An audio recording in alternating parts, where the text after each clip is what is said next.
Yes, पर संभव है कि उस मनुष्य का क्रोध जो आप पर या उसी समय दूर न हो, बल्कि कुछ दिन के लिए बैर के रूप में टिक जाए, तो उसके लिए आपके सामने फिर आना कोई बड़ी बात नहीं होगी।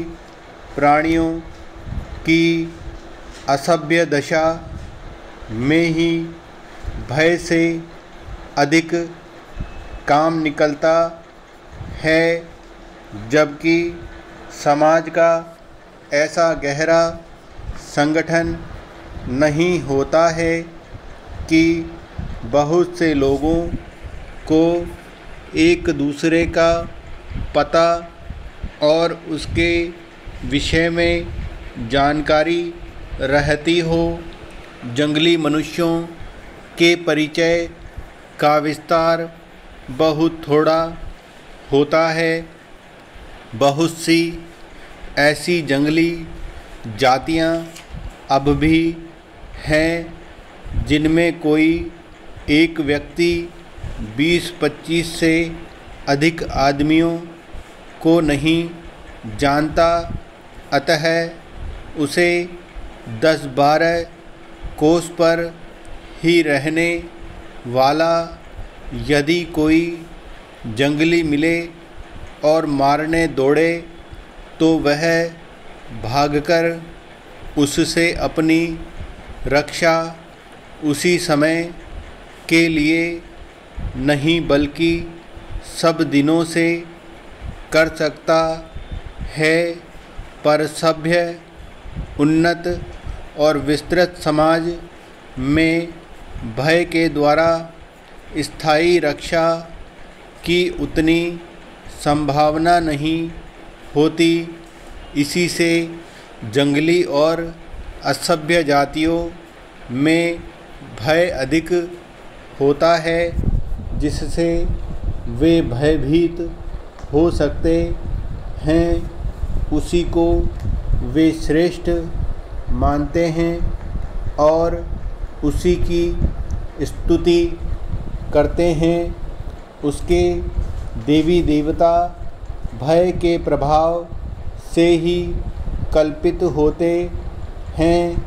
किसी आपत्ति या दुख से बचे रहने के लिए ही अधिकतर वे उसकी पूजा करते हैं। अति भय और भय कारक का सम्मान असभ्यता के लक्षण हैं।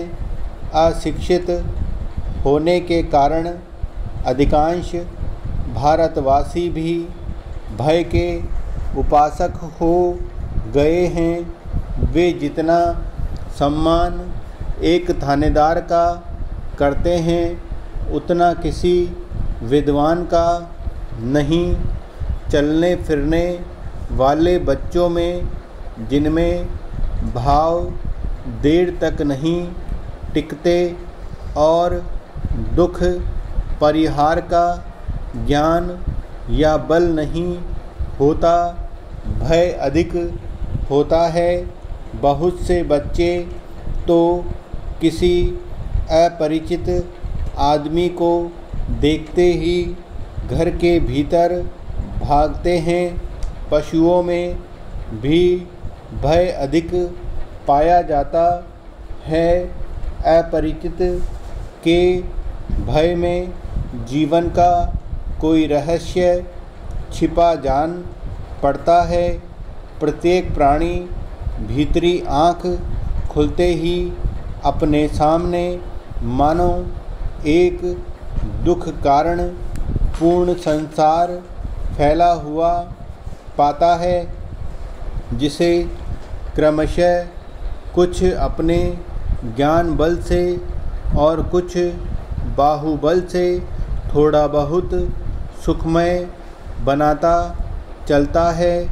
क्लेश और बाधा का ही सामान्य आरोप करते जीवन संसार में पैर रखता है।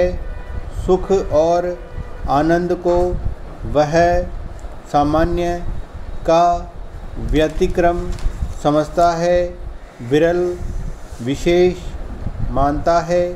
इन विशेष सामान्य की ओर जाने का साहस उसे बहुत दिनों तक नहीं होता।